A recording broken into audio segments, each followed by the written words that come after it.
Hi hello నమస్తే welcome to Aadya TV. ప్రస్తుతం మనతో పాటు స్టూడియోలో ఉన్నారు కాంగ్రెస్ సీనియర్ నాయకులు డాక్టర్ శివకుమార్ గారు. నమస్తే సార్. నమస్తే పవన్. ఇప్పుడు జిహెచ్ఎంసీలో మనం తీసుకుంటే బీజేపీ ఎంత స్థానంలో వచ్చిందో మీకు అందరికీ తెలుసు. అంటే 45 స్థానాలని మాటలు కాదు. మరి అట్లాంటి బీజేపీని ఇప్పుడు మీరు డౌన్ చేయగలరంటారా మీరు వాస్తవంగా? బీజేపీ జిహెచ్ఎంసీలో పుంజుకోవడానికి కారణం ఏంది పవన్? అప్పుడు బండి సంజయ్ అధ్యక్షుడు ఉండే, బండి పోతే బండి, కారు పోతే కారు, ఏది పోయినా ఇచ్చేస్తామని చెప్పిండ్రు. ఇప్పటి వరకు దాంట్లో ఒక్క మాట కూడా అమలు చేసింది లేదు.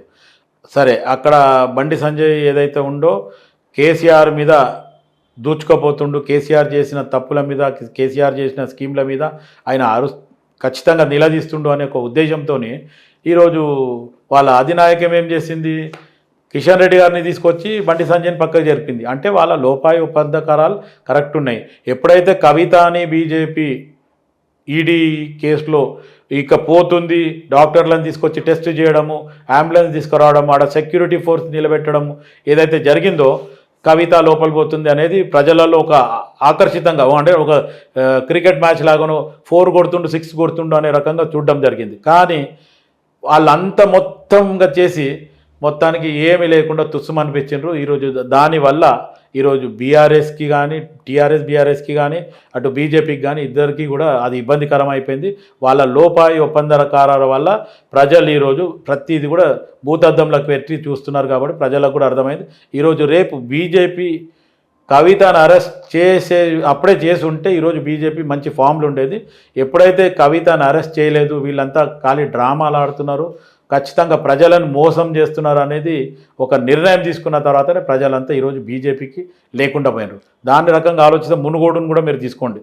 మునుగోడులో కాంగ్రెస్ పార్టీలకి పోయిన రాజగోపాల్ రెడ్డి ఖచ్చితంగా గెలుస్తాడు అనే సమయం ఉండే. ఆయనకున్న ఇమేజ్ బీజేపీకి ఉన్న ఇమేజ్ కాదు, ఫిర్బీ అక్కడ ఓడిపోయాడు. అంటే అర్థమైంది బీజేపీ క్యాంటీ. ఇప్పుడు అదే రాజగోపాల్ రెడ్డి దగ్గర 90,000 ఓట్లు మెజారిటీ తీసుకొచ్చాడండి బీజేపీకి. అంటే 25,000 నుంచి 90,000 అంటే దగ్గరగా అక్కడ గ్యాపే మనకి దగ్గర 60,000 చిల్లర 70,000 చిల్లర ఉంది. అంటే మీరు చూసుకున్నట్టంటే ఆ 70,000 ఓటింగ్ కూడా కాంగ్రెస్దే కదా. ఇప్పుడు వ్యక్తిగత అంటే ఇప్పుడు ఒకటి ఏమంటే వాళ్ళన్న కోమటిరెడ్డి వెంకటరెడ్డి ఇప్పుడు కాదు, మేము యూత్ కాంగ్రెస్లో ఉన్నప్పటి నుంచి కూడా ఆయన కూడా ఉన్నాడు.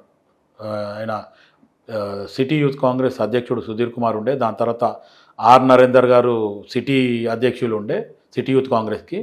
సో ఆ టైంలో ఈ కోమటిరెడ్డి వెంకటరెడ్డి కానీ, తర్వాత మన షబీర్ అలీ కానీ, తర్వాత నాగేందర్ కానీ, వీళ్ళంతా అప్పట్లో ఆ టైం ఉన్నవాళ్ళు. అయితే కోమటిరెడ్డి వెంకటరెడ్డి చొరవతోనే రాజగోపాల్ రెడ్డికి 2009లో టికెట్ ఇచ్చి ఈ కాంగ్రెస్ పార్టీ గెలిపించడం జరిగింది.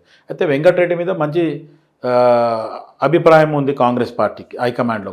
కానీ వాళ్ళ తమ్ముని వల్ల ఆయనకు కూడా ఇబ్బంది జరిగింది. ఇప్పుడు మళ్ళీ దాన్ని సర్చ్ చేసుకోవడానికి ఉన్నాడు. ఇప్పుడు రేపు అవసరం అనుకుంటే కోమటిరెడ్డి వెంకటరెడ్డి కూడా బీజేపీలకి రావాలని చెప్పి ప్రయత్నం జరిగింది. వాళ్ళు ఏదో మళ్ళీ ఎగ్జిక్యూటివ్ కమిటీ మెంబర్ ఇచ్చిండ్రు అది ఇది అని చెప్పి ఆపడం జరిగింది. ఇప్పుడు మొత్తానికి కొండా విశ్వేశ్వరరెడ్డి కానీ, తర్వాత వివేక్ కానీ, తర్వాత ఈటల రాజేందర్ కానీ, ప్లస్ రాజగోపాల్ రెడ్డి, వీళ్ళందరూ కూడా కాంగ్రెస్ పార్టీకి రావడానికి ఒక దగ్గర కూర్చొని మాట్లాడింది. మళ్ళీ అటు బీజేపీ హైకమాండ్కి తెలియగానే వాళ్ళు మళ్ళీ వాళ్ళని పిలిచి ఏదో వాళ్ళకి ఎలక్షన్ టైంలో వీళ్ళు వెళ్ళిపోతే మాకు దెబ్బపడుతుంది. వీళ్ళందరూ టర్న్ అవుదాం అనుకున్నది నిజమేనా? అది కంపల్సరీ, అది నిజం. దాని జరిగినందుకే మళ్ళీ వాళ్ళని పిలిచి మేము ఏదో కీలక బాధ్యతలు అప్పగిస్తున్నాము, మీరు వెళ్ళకండి అని చెప్పి మళ్ళీ అమిత్ షా గారు. ఇప్పుడు కరెక్ట్, ఇప్పుడు మళ్ళీ కాంగ్రెస్ పార్టీకి వస్తే మళ్ళీ బ్యాక్ టు ఇది అవుతుంది కదా ఖచ్చితంగా. అంటే మా కాంగ్రెస్ పార్టీ కూడా వాళ్ళకి పిలుపునిచ్చింది కదా, గర్వాపసి అని చెప్పి పిలవడం జరిగింది. అధ్యక్షుడు కానీ మొత్తం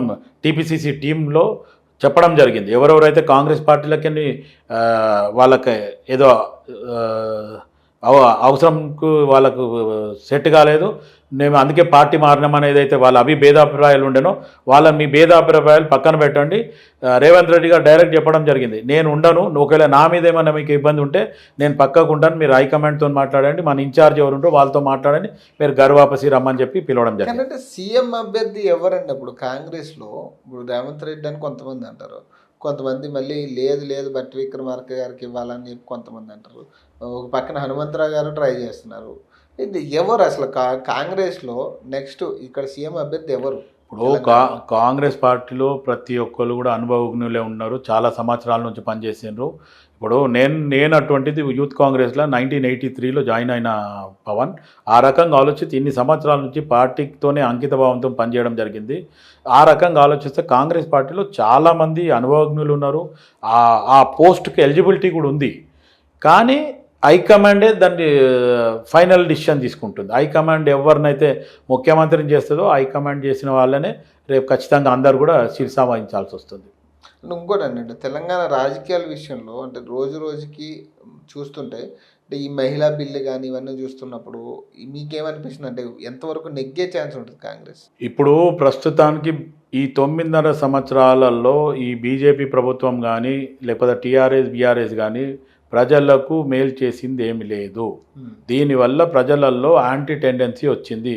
మీరు ఎక్కడ చూసినా ధరలల్లో కానీ లేకపోతే భూములలో కానీ ధరణి పోర్ట్ కానీ లేకపోతే వీళ్ళు సంపాదించి అంటే ప్రజలని కుల్లగొట్టి వీళ్ళు సంపాదించిన ఆస్తులు కానీ ప్రతి టీఆర్ఎస్ బీఆర్ఎస్లకు అయితే ఒక స్పెషల్ ట్రెండ్ ఏమైపోయిందంటే ఒక మామూలు కార్పొరేటర్ స్థాయి నుంచి ముఖ్యమంత్రి వరకు వీళ్ళకంతా ఒక ట్రెండ్ ఏంటంటే ఫామ్ హౌస్లు కట్టడం ఇది ఈ 9.5 సంవత్సరాలలో ఒక ట్రెండ్ అయిపోయింది.